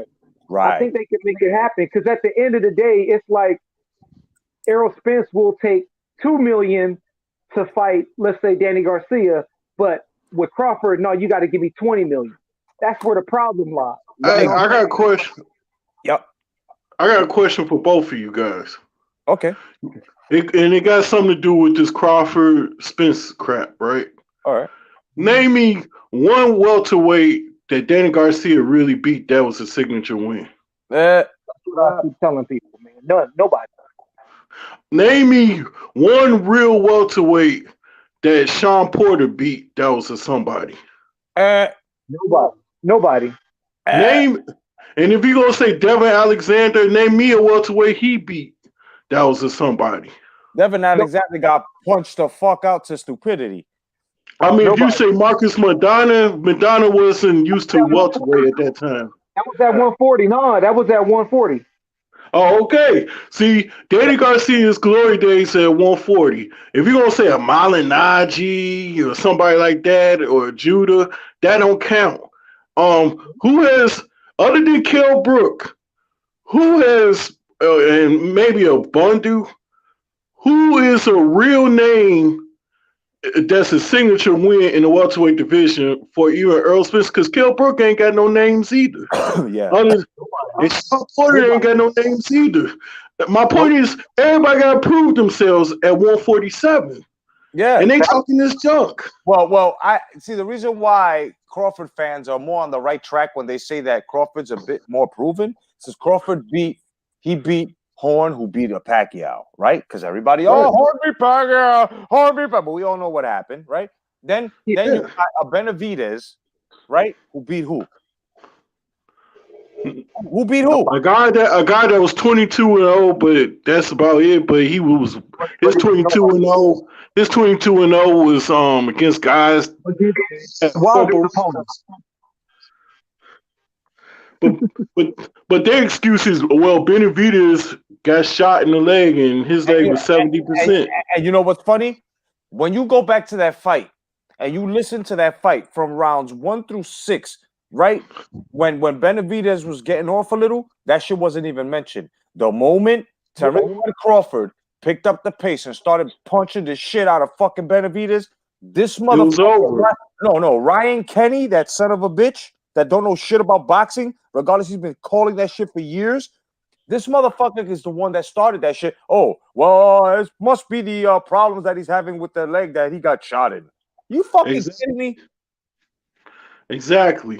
Like what the fuck that got to do with anything? Because even Benavidez on the post interview came out and said the bullet wound my leg got nothing to do with it because in case you stupid motherfuckers need some education, allow us here, the motherfucking A team, allow us to fucking give you the facts here. Benavidez was already 2 years in after getting shot in the leg. That means he took one fight each year. He was 2 opponents fresh in. How the fuck? And he's a full-fledged welterweight. Thank you. So you don't see Terrence Bud Crawford fighting anybody. Tell him to come up 2 weight classes like he did with Mikey Garcia fighting and picking on the little guy. Talk about if this makes pound for pound when Mikey Garcia ain't even. And wash up Lamont Peterson. Wow. Ooh, I'm real impressed. Like, come on, dog. Is overrated. Yeah. Like, my point is, who did Sean Porter really beat? That was a real credible welterweight. I mean, Alexander, Berto. I mean, I look at these names and they're not real welterweights. So I'm like, yeah. People Keith Thurman was the only one in his resume, and he couldn't even beat Thurman. And let me tell you something. Nope. What happened, Ross Cloud? What happened? Oh, okay. No, go ahead. Oh, my bad. No, because you was breaking up while you was making your point, so I wanted to make sure you got your point across, brother. But you know, Ugas, Sean Porter fought Ugas. Didn't he have a hard time at the office? Now, Ugas, I'll give you, but Ugas, Ugas, I felt won that fight. But that's what I'm saying. Did he not have a hard time with Ugas? He had a horrible time with Ugas. Okay, so just imagine a Terrence Crawford and a Sean Porter. Oh, Crawford beats the brakes out of that boy. Right. Imagine a Terrence left hook city on Porter all night. Now imagine a Terrence Bud Crawford against a Ugas. What do you think could happen there? Speed is gonna kill Ugas in that fight, and I mean Crawford's too much for him. Now watch this. You got a W.B.C. and an IBF champion by the name of Errol Spence Jr. who has yet to fight in Ugas, right? Right. Okay. How is it that Ugas left these motherfuckers? And they're talking about if Pacquiao doesn't want to step up or he has things to do, that not only are they going to strip him if he doesn't fight next year, Ugas is on the fucking list. Now these guys across the street are screaming, "Oh, but Sean Porter, he's ranked." Listen. No offense, but fuck Sean Porter, because that shit that he tried to pull a couple of months ago, where he said that, Terrence Bud Crawford told me that this fight shouldn't be made yet. It's not ready yet. First of all, you were the first one to say that. You went straight to fight fucking Errol Spence Jr. instead of fighting Terrence Bud Crawford. Matter of fact, you went towards Ugas instead of fighting a Terrence Crawford. You were supposed to unify when you had the WBC, but you didn't do that. He asked to unify with you, and you were the first one to say, "Oh, not just yet." You know what I'm saying? Why? Because you knew he was. If you guys were you guys were put on strict orders by Al Heyman. Al Heyman said you were not to go for the WBO, and what happened? Here's the proof of the pudding. You guys ready? Of course you are. This is where WBC. I mean the PBC fucking promotion had came out and said we don't want anything to do with the WBO. So they banned the title because of a man, and then to make it look good, even though they had a WBO champ, I think it was, they try to say that they're banning the WBO and every other weight class as well. They're not going for any of them. But yeah, I think one of their men in the stable has it, different weight class. So what's going on here is it's just boxing entertainment, like WWE coming from PBC, where you're just gonna see the same motherfuckers. You know what I'm saying? Yep. My thing is this though. They talk, you got boxing fans saying Errol Spence ain't fought nobody at welterweight. I'm saying, who did Garcia really fight at welterweight? Exactly. And look, this is my bad. My bad, J Dill. This is a perfect. My man, what's up, 913 boxer? What he said here it's enough said. I'm gonna let you speak. He said, if you hit the pause button today and looked at Spence and Crawford's career, who would be closer to the Hall of Fame?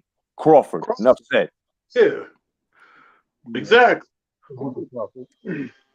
Go ahead, brother. My bad. I didn't mean to cut you off, Jay. Go ahead, brother. Yeah. But my point is, Crawford is fighting full-fledged welterweights since he been here in this division. And people ignoring that.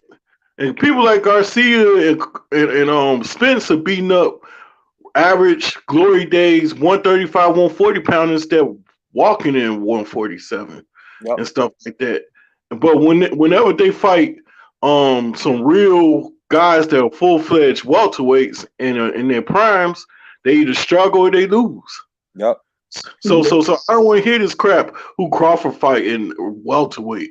Because to me, Garcia ain't proved himself just as much as Crawford has. And Crawford has had more title defenses than Sean Porter or Garcia has ever had at welterweight. So shut up. I'm sorry. Word up. And yo, Ross Clot, you know who has a better resume than fucking Aerosmith than mostly all the PBC, bro? Keith Thurman. Nope. Not just in Pacquiao, but Thurman and Pacquiao got better. No, Adrian Broner, son. Believe it or not. Believe it or not. Look, yo, as funny as it sounds, look who he fought everybody just about.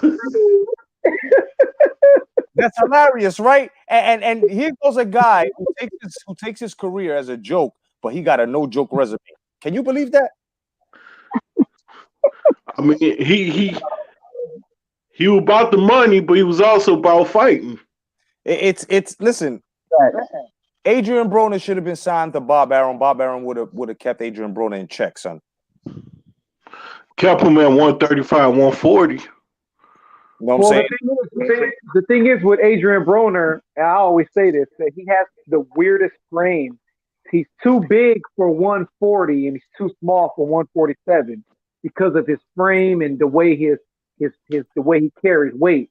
And unfortunately, there is no weight in between that. So that's why at 140, he could never make the weight. And then when he fight at 147, he's just too damn small. So if he had Arum behind him, he could have talked Arum into doing what fucking Oscar De La Hoya did with Canelo with the 155 Ghost division. He could have made a 145 division, dog. Yeah. Unfortunately for him, short arms. He's trying to fight like Floyd. When in order to fight like Floyd, you have to have the measurements like Floyd. Like it's just all bad. It's just all bad. Yeah, it's not a good look at all. But fellas, y'all get my point. What I'm trying to say. Hell yeah. All these arguments, these fight fans saying who is Crawford fought and yada yada, and the Spence and the Crawford fans say this. They forget. Nobody has really proven themselves at welterweight unless you're talking about somebody like Manny Pacquiao and even Keith one-time Thurman, because even Thurman fought some real welterweights. So and that's all I got. I mean, Porter, he whenever he step up against a real welterweight around full-fledged size, he either loses or he got a gift decision. Yep. And Porter's problem is he's a bulldog that can't punch. He's a bulldog with a fucking busted jaw, son. He can't lock. He don't know how to lock and shake. He's smart as his own offense. Yep, he ain't got no punching power. And you know what's funny? That he already got short arms as it is, so he's got to struggle to like, get in. He's got to make an entrance, right, with every punch, and that's where he falls short. He is tailor-made to be fucked up by a Crawford, bro. Crawford would have a field day with Porter. I don't know where the fuck motherfuckers. Left hooks and uppercuts mess up Porter, and check hooks as well. When he get low like that and try to come in, bro, all Crawford's gonna do is catch him with a nasty. He's gonna catch him with 2 check hooks. He's gonna catch him from the southpaw with a fucking check hook, boop. Then he's gonna switch to orthodox and catch him with a fucking orthodox check hook, boop. And then he's gonna come and fucking stand lefty and hit him with the power punch in the front like he did the Brooks, bro. This is what I'm saying. Like that's another thing I want to get out the way. Oh, Brooke is finished. Oh, well, you know what? We got a measuring stick now between your fucking Spence Jr. and our Crawford. And who did it better, gentlemen? Crawford. Crawford. I mean, he beat Khan like nobody else other than Prescott. I mean, he outboxed Khan. He beat the sense out of Khan. He made Khan quit. Yep. And Khan is pretty good at 147. Oh yeah. Yeah. Oh, yeah. Kanye But is pretty good at what he but does. Khan with the delusion of grandeurs, he fucked up big time, man. This is Khan's problem. What Khan did was this. Oh, I did pretty good in the sport. Now I got a beautiful wife. I'm just gonna go chill out now, sit back and just let my name do the talking, right? And every time he talked to Manny Pacquiao and a Floyd Mayweather, people were like, "You ain't doing enough." So what he Pretty thought, much. yeah. So Yep. he thought that what he did was enough. He thought that the speed that he had, that he possessed, was enough. When he beat Devin Alexander, he thought that was enough for him to actually, Collazo, Algieri. he did pretty good. But then what happened was he stopped. And when he stopped and thought that his name was bigger than the sport, which I don't care who you are. I don't care who you are. You are not bigger than the sport. The sport makes you. You do not make the sport. People have to understand this. Fighters of today have to understand this. You don't make the sport. As a matter of fact, the sport was here before you were even thought of. And when you get spit out and you start catching interest of the sport, remember you're watching something that was there before you, your papa, your grandpa, and probably was made in your great great great. Remember, I'm saying that 3 times after your grandfather's great great great grandfather's fucking era, which is what 18 something, 1860, 18. Man, you guys are crazy. You guys are crazy. Now, guys like myself, Ross Clot, and Jay Dill watching boxing since 84, 92, right? All the way to now, none of you guys that are new out there can tell us anything of what we're speaking. Because when you try to, and we try to give you the floor, what's the first thing you guys like to do? Uploaders or anybody that's writing in the comment section that don't belong to the family here. What do you guys like to do? You like to talk shit and say we don't know shit about boxing, call us casuals. Then when we open up the floor for you guys, you don't show up. So my point here is that Oscar De La Hoya is bad for boxing. He was very good as a fighter. He was good as a promoter in the beginning. And but you guys got to understand, he don't know what he's doing as a promoter. I know he made a lot of money off Canelo, but now think about this and ask yourself this question. Besides him and Canelo, who else has he pushed to stardom? Absolutely no one. So now the proof is in the pudding for what I just said, that he's going out and promoting himself now and trying to get himself a GGG fight because he lost Canelo. So Oscar De La Hoya doesn't know what he's doing. So can we please stop comparing Oscar De La Hoya to Bob Arum, please? Can we stop comparing Eddie Hearn to Bob Arum, please? Because you guys got to understand, Bob Arum is a record breaker in promoting the job that you guys are trying to say he's not good at. Meanwhile, when you take a look at the track record of Top Rank Boxing, they have made lots of fucking legendary fights that you even speak of today. So now when we go over to Top Rank, where Bob Arum says, I'm losing money promoting or making Terence Crawford fights, I can understand where he's coming from, but he won't get rid of Terence Crawford. What Bob Arum is doing is he's waiting for the biggest fight, which will be a Terence Crawford versus a Manny Pacquiao. Me, Ross Clot, and Jay Dill were the first ones on YouTube to say that the fight, the super fight, the mega fight is not going to be Thurman Spence Jr., Thurman fucking Crawford, or Crawford Spence Jr. It's going to be Manny Pacquiao Crawford. You know why? Because Crawford is fighting. The fans love that. Manny Pacquiao is fighting. Younger guys and taking their titles. We love that. So those two in the welterweight division are the ones that you're supposed to keep your eyes on. Everyone else is irrelevant. This Danny Garcia character and this Errol Spence Jr. character, that's just money in the mill. It's going to be a lackluster fight. You guys may like the action that you call action, but you're not going to like it. Go ahead, fellas. Hey, yo, Jacobs just lost a split decision. Wow, they robbed him like that? I was going off and on, but hey, he lost. Wow, that's crazy. Oh no, they gave the wrong scorecard. I knew it. That's what I'm saying. Because I was saying this motherfucker was getting tagged up, and they gave it to Jacobs. Yeah, they said the guy from Philadelphia, but they meant to say New York. Okay, cool. I gotta call Jacobs. I gotta call Jacobs later and congratulate him, man. No doubt. I gotta definitely congratulate him. But to get back to what you were saying,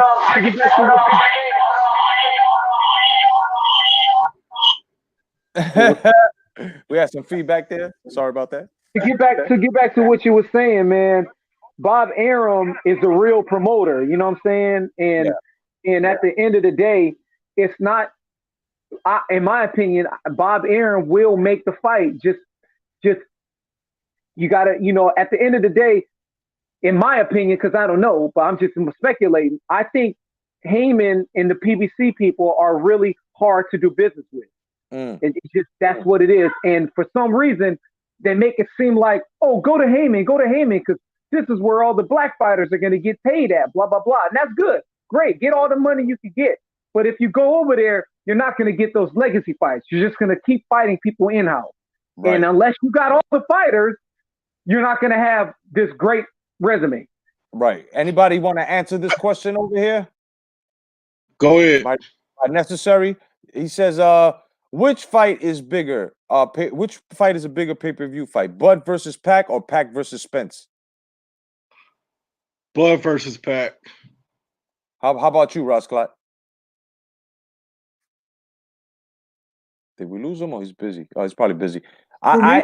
Yeah. He's on mute.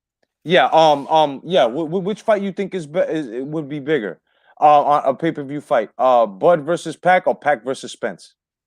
Oh, if it's Pacquiao, it's going to be Pacquiao. No, but I'm saying though, which one would be a bigger fight? Bud versus Pac or Pac versus Spence?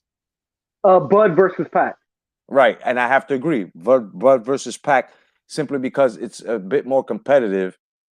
Right now, we don't know where Errol Spence Jr. stands as to physical mobility. We have to see that next week, because remember, hitting pads, pads don't hit back. Just like Bruce Lee said, boards don't hit back. So we have to see. We see no sparring footage, no nothing. Him having a great body does, being all cut up and in shape don't mean anything. I done beat motherfuckers who look like incredible physical specimens, and I beat the pulp out the motherfuckers. So that it got nothing to do with that. It's all about technique. It's all about technique. Exactly. So I just feel that a Bud versus Pac would definitely like sell the house out. You know what I mean? Definitely. What's up, Ralph Unreal, my LES bro? All right, guys, we're gonna pay some bills, and we're coming back with the final and third topic. And I know this is the topic you guys have been waiting for, and that's the W.B.C. caping again for a certain fighter. We'll be right back. Stay tuned, guys.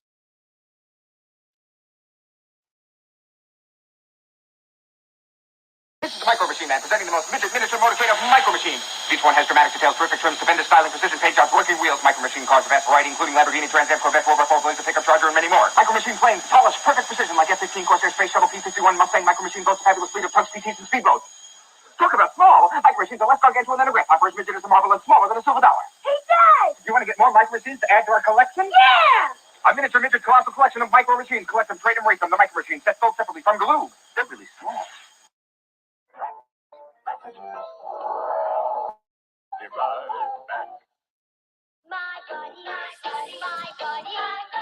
wherever I go, he goes. My buddy, my buddy,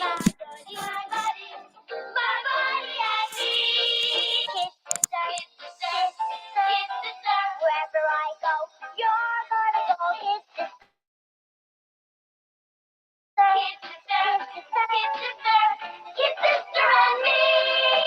and Kid Sister. Each sold separately from Play School.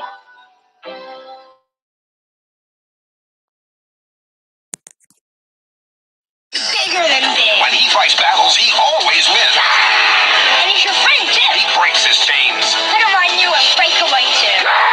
With my pet monster, you're busting loose. He's big. And scary. And helps people, too. And he's your friend, too. My pet monster plays all day. Tough. Awesome. Looking great. And all your friends will want him for their friendship. My pet monster has breakaway chains from Amtoy and American Greetings Company.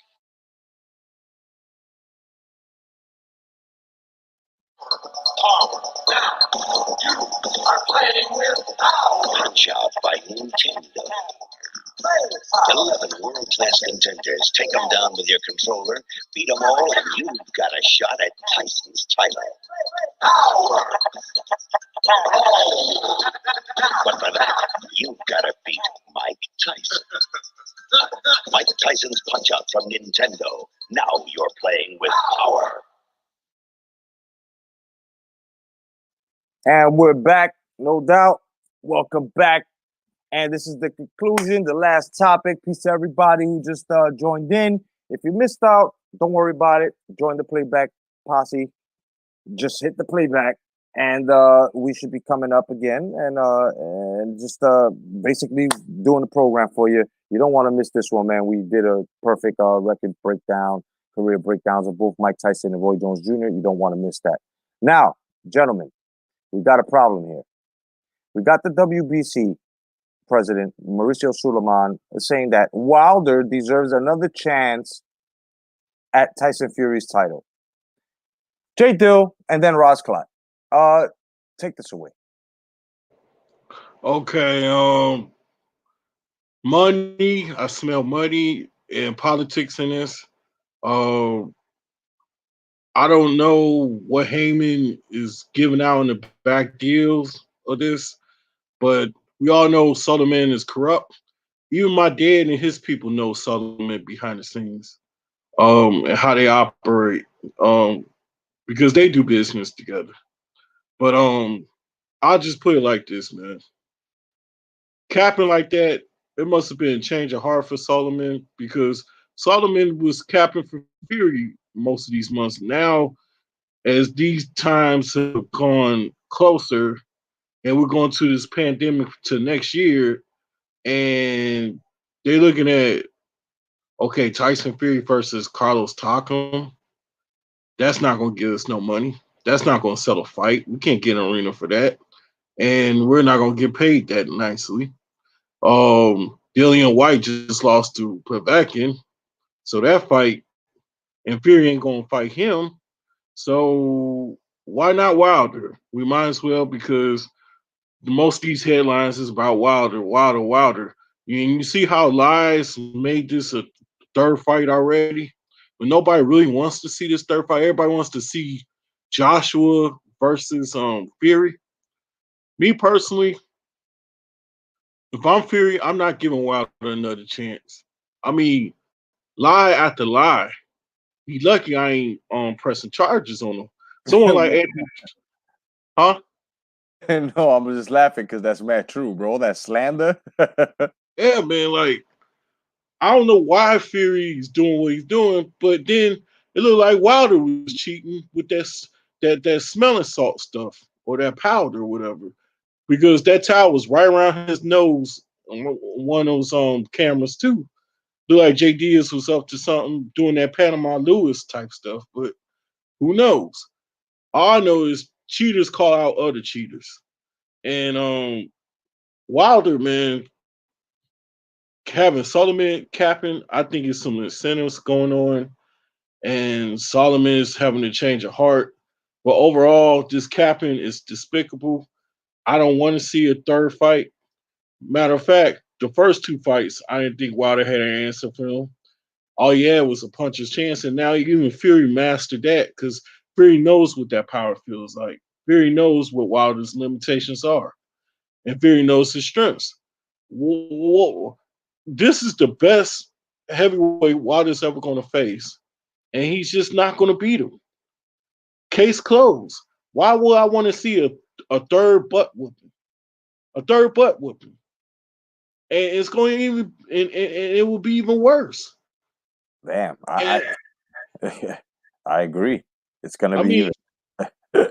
if Solomon was smart, he would talk about Wilder versus Andy Ruiz or something like that. Right. But Tyson Fury? Yeah. No, dog. I mean, you need a redeeming matchup, and that's Ruiz versus Wilder. Yep. Or, And I or, think, or, or maybe a Parker versus Wilder. well, right now Parker's getting a rescheduled event against Junior Fox. Oh So yeah, that's right. Yeah, that's right. so Parker's a little bit occupied. Yeah, But Ruiz. Yeah, I could fuck with Ruiz. I think Ruiz a touch.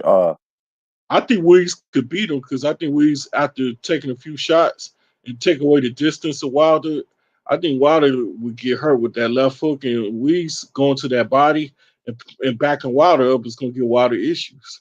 That's true. I mean, Ruiz would be a good test for Wilder, to be honest with you, That's because true. he going to keep on coming at Wilder.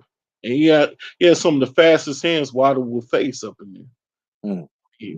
Yeah, no I'm doubt. just saying. I don't think that. But back to Solomon, I think he capping right now because he's getting incentives behind the scenes, and certain people's trying to push a certain narrative. But overall, I think Tyson Fury is just gonna win this battle. Behind the scenes, I don't think he's gonna give Wilder a third match. And I think the contract is the contract. If you dishonor it, Wilder's just gonna try to save face again, saying Fury's a coward, yada yada. I even had Solomon try to say, "Hey, if you're a man, you'll fight me because I honor us fighting one another. You couldn't give me the same thing." Well, guess what, Wilder? You had a second. You had a second time to redeem yourself, and you didn't redeem yourself. And Yep. now you get a third chance to redeem yourself? Yep. No. Hell yeah. I mean, that's your fault, Wilder. That's your fault. I mean, Yeah. you screwed yourself. And you're acting like an idiot because you know you can't beat the guy. That's why you're acting like a child. Word up, man. Straight up. Ross Klein, how you feel about this, brother? Well, what was the question? Because I was talking to my daughter. Oh no, it's all good. The WBC president Suleiman says that Wilder deserves another chance at the title. Fury's title. How do you feel about that? All right, so let me respond real quick to what Jay Deal said. I totally agree. I think the third fight is something that we don't want to see. Fury didn't cheat to beat him the second time. He won fair and square. Number two, when you guys are talking about like Ruiz and Parker and all these other guys, they can't risk having Wilder potentially lose to any of those guys. Because the money hungry promoters want the big payday, and that's Fury. So they can't risk it because Parker, in my opinion, is a risky fight, and Ruiz is a risky fight. And you knock off Wilder again, you knock off the big fight between Fury and Wilder. And so, but in terms of wanting to see this fight again, absolutely not. We watched Fury beat Wilder off the back foot, and he outboxed him in the first fight, and he outslugged him in the second fight. That leads me to believe that there's no way he could beat Fury. It's almost like the Sugar Ray Leonard and Duran. Sugar Ray Leonard lost the brawl, came back and beat him by boxing. There Right. you go. Right. Nice. Okay. No doubt, man. So Wilder, what I have to say is you can go fuck yourself. That's number one. Number two, I don't give a shit. We don't give a shit what you're going through. You're a fucking liar. You're not a man, bro. You're a man as a father. Yes, you are. You're a good father in life, no doubt. You're a good man. But in the ring, you are a piece of fucking shit, son. Yeah, You we get don't like you as a fighter. We do not like you as a fighter right Word now. up, word up. Like as a fighter, dog, you suck. You know what I'm saying? You're supposed to be dead per se, your brother, because there's supposed to be an autopsy report on that dent in your head that you said that you had. Like, my brother, it's over for you. It seems like it's over. Your spirit is crushed. You don't have it in you anymore. If this man, Fury, was to give you a third fight, you would not mentally be prepared. You can physically prepare yourself all you want. That L that you took and listen to what I'm saying, every Wilder fight fan that's out there. If you are really a fight fan, you would not want this man to take this fight right now. You know why? Because he is not mentally prepared. Okay? Any man that's going around not trying to look at the demon of a loss that he took and not face that demon and beat it and say, you know what? He beat me. He was the better man. This man will not, this man will never be ready because he is not mentally ready. And before the soul, and I repeat this, before the soul is healed and is prepared for battle, your mental must take you there. And Wilder has no mental for no fight whatsoever. Not a Ruiz, not a fucking Zenilov, nobody. Right now, Wilder needs to sit alone with real people, and they need to sit down. And Mark Breland needs to sit down with him and tell him, listen, son, all the shit you're talking about me, I'll forgive you for what you're saying, but here's the real reason why you're saying it. Because you don't know how to handle a loss. You got your ass whooped. This is what you got to take. This is what makes you better. L is really learning. You need to learn, son. So let's hit these fucking pads and let's get your techniques. Even though you're an old fucking dog, you still can learn something. So Wilder, fuck you and your pity. Fuck your fucking fan base, because them guys don't know shit about boxing, and I don't give a fuck who you are, son. I don't care if you've been on here since this shit was collecting dust. If you caping for shit like this, you caping for pieces of shit like that, I will be more than happy to wipe my fucking nutsack with you guys any time of the day, in your backyard, in my backyard, in fucking Ross Klotz's backyard, in fucking Jake Dill's backyard. I don't give a goddamn. You, any Wilder fucking fanatic, extreme fanatic fan who is actually saying that this man deserves a fucking title shot after all of this bullshit slander and you're caping for it, listen, this is what you guys need to do. I got a special on fucking bicycles, but these bicycles have rockets, right? And they have a destination, and the destination is straight up Wilder's fucking ass. That's exactly where you guys can sit on this bike, bro, ignite that bitch and go straight up his ass. And remember,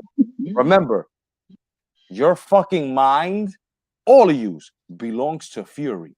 Understand this shit. I am not a Fury extreme fan, but it seems like since he can't get over the laws, and since you're caping and you made these lies for this man, and this man now is actually taking up for your fucking lies, you guys share the same toilet paper I'm wiping my fucking nuts with. That's right. All of yous together in what? You're not a basket of deplorables. No. You're a basket of fuck-ups. A basket of fucking casuals. A basket of motherfuckers who don't know shit about the sport and can't even be honest with their own fighters. And motherfuckers like us are supposed to look at you guys like you're the new wave, like you're the leaders, like you guys are calling boxing, like you guys know what you're talking about. When you call fights wrong, you don't even know what the fucking entrance is. And I'm not talking about walking down the ring either. You guys don't know anything about conditioning. You guys want these guys that don't do shit to be better. Come on, you're the same motherfuckers that started fucking patting this guy in the ass after he said he could beat Mike Tyson in '86, but he can't get past a motherfucking Fury who just got off of fucking drugs, a two bullshit mediocre fight, and beat him and showed us exactly how he was going to beat him. Right? Because the first one he beat him by decision, which is how he won the first fight. And then when the second fight, he beat him by knockout, which is what he did he beat him by knockout. So he showed us. Tyson Fury already showed us. He put the plan in front of us. So then I was the first one to say he's going to beat him. He's going to beat him by decision. What happened? He got robbed, no doubt. Once the second fight came, I said he's going to knock him out. And what happened? He knocked him out. They fight. Yeah. Everybody, my bad, hold on. And everybody that's going to be mad, I'll say it one more time, and I will never say it again. Be mad at the towel. If you need something to be mad at, you be mad at the towel. That towel that just flew across the sky and shit, right? And it just fell right down into that canvas. And the ref looked at it and said, well, that's it, son. You're done. Be mad at the towel. Don't be mad at the person that threw the towel, because he's a person, not a thing. If you need something to be mad at the towel. If you need to be mad at someone, you be mad at your fucking fighter. If you need to be mad at another person, you be mad at JD's. You know why? Because obviously you guys are too stupid to realize that what you're talking makes no sense, because the guy that was actually there, that was wrapping the gloves, I mean, you guys don't even know which way to go. But since we're going to do the glove gate, you guys are missing the fact that JD's was the one in there. So if there were egg weights, JD's fucked up. And he's a white man. How come you skin politic faggots out there aren't fucking trying to get the white man fired? But instead, the man that had nothing to do with it, the man that saved his life, the man that told him, bro, you got a hematoma and your shit is ruptured. Your eardrum is ruptured, dog. You can't fight no more. Because after that, you bleed anymore. Bro, it's gonna be brain fluid now. Nah, I gotta stop this. And what happened? You guys decided to fucking blame the guy that helped your fighter live to see another day, to be a fighter and a father. You guys are a bunch of faggots. And on top of that, that skin politics and that black power shit, you can shove it straight up your asses. You know why? Because you just contradicted yourself. That's right. The man, if it was the gloves, if it was egg weights, it was JD's that should have been fired, not Mark Breland. Fuck all you guys. Go ahead. My bad. Yeah, so real quick, before, unless you want to go, JD, I was just going to say something real quick, but if you want to go, you can. I was just going to say, Wilder criticized Mike Tyson's career, who he beat, and he sounded like BFTV in the wrestling room when they break down somebody's resume. It's pathetic. Wilder like, oh, he only beat that many Hall of Famers, all that. I was like, Wilder, do you know Frank Bruno could beat you? Do you know Tony Tucker would give you a tough fight and probably could beat you? Do you even bro, I got my money on a Ray Mercer, bro. Man, I think Francis Botha could give Wilder a tough. For real. Gelato will punch Wilder in the nuts and still beat Wilder. I mean, I could go on with this. Like, I think Mitch Green give Wilder problems. I think Trevor Burbick could beat Wilder. I mean, Wilder just don't. He sounded ignorant when he criticized Mike Tyson's resume. He just shows that he said he came out and fucked up and said, "Oh, he only fought 2 Hall of Famers." No, stupid. No, it's 4 and it's growing. It's 4 and it's growing. You know how to dip. I'll show you guys, and y'all could agree with me. You know how I debunked the whole Tyson resume? This is how you debunk it. Him and Larry Holmes got similar opponents. There you go. Yeah. Yep. Yep. They got similar opponents. So if his resume is weak, then so is Larry Holmes. Bottom line. You know what I'm saying? And we know Ken Norton was game against anybody. Yep. And you know, Ernie Shavers, a prime Ernie Shavers, Wilder take one of those shots, he out of there. Bro, he would have hit Wilder to the body. Wilder would have had 2 left sides. Yep. Yeah. He would have totally got rid of his right side, dog. Wilder would have been walking to the left. I don't think Wilder beats Holyfield. Holyfield would have beat his ass like fucking. You know who Tito Puente is? That Latin percussionist. Yeah, my favorite. He's my favorite Latin percussionist. Bro, that's exactly how them punches would have sounded landing on Wilder. And Razor Ruddock, man. Yeah, Razor Ruddock go against Wilder. Bro, Razor Ruddock, that's fucking. Razor Ruddock is taking his head off, bro. Bro, Bone Crusher Smith. That's another. Smith would have fucking definitely broken him. You know what I'm saying? This is what I mean. Like Williams will give him some problems. It's just that Wilder needs to just shut up, man. Wilder Respect just needs his peers like Tyson did. Yeah, look. This is why Tyson humbled him, and you know why Tyson told him. He says he has a right to speak. He has the right to speak the way he was speaking. You know what I'm saying? He could say whatever he wanted to say, but you know, in reality, I was a different type of animal. You know what I'm saying? These guys these days, they don't train like we used to train. You know what I'm saying? These guys don't even do road work. You know, these guys, it's like they take breaks. It's like at work. They're the ones that take breaks while the others are putting in the work, doing the work for them. These guys are businessmen these days. You know what I'm saying? Yeah. Let me say the difference between Wilder and Fury, and it's crazy how this whole thing played out. When Anthony Joshua lost to Ruiz, fans, including me, we all was like, "Oh, he was concussed. He wasn't the same. He was overtrained. He was training for Miller, but then he had to switch camps. Blah blah blah." And I knew what it was, but get right, yeah, that's what we was all doing. And then you hear AJ makes a live and say, hey guys, hey fans, thank you for supporting me. I'm gonna come back. Please don't make these excuses for me. I'm gonna come back. I'm gonna train harder. Blah blah blah blah blah. Came back, trained harder, adjusted, beat the guy for 12 rounds. Yep. With Wilder, he loses, he stays quiet for a second, and then YouTubers make excuses, and then when he comes out, he says the excuses that the YouTubers made. Yep. And it's damn, you guys are night and day. That's why I said it's levels to this.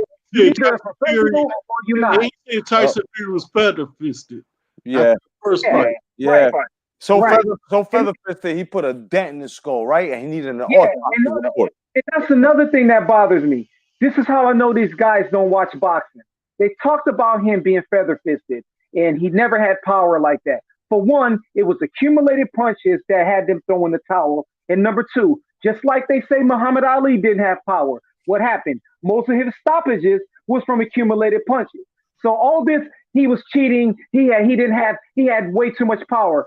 It wasn't about the power. It was accumulated punches, and Wilder might be chinny, and that's just the bottom line. Yup. Peace to my man. All right, necessary, no doubt, man. You have a good night, man. Peace to my man, J Blues Radio, and of course, Chain with Ice. What's up, guys? What's going on, my brothers? Welcome, man. I hope you had a good day.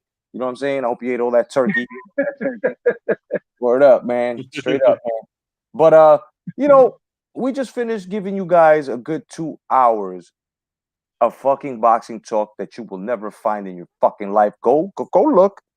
You will never find quality like this, bro. You know what I'm saying? I will guarantee that by next week, you guys will definitely be telling us this when we ask you, is it us, guys? You guys will be like, never gonna give you up. Right? All you guys will be saying this. This is your boxing channel. This is your program, and we are your hosts.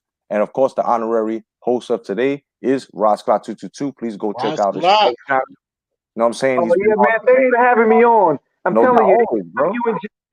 Anytime you and Jay Dilla together, man, I'm always ready. I'm like, I got my notification. I'm here. No doubt.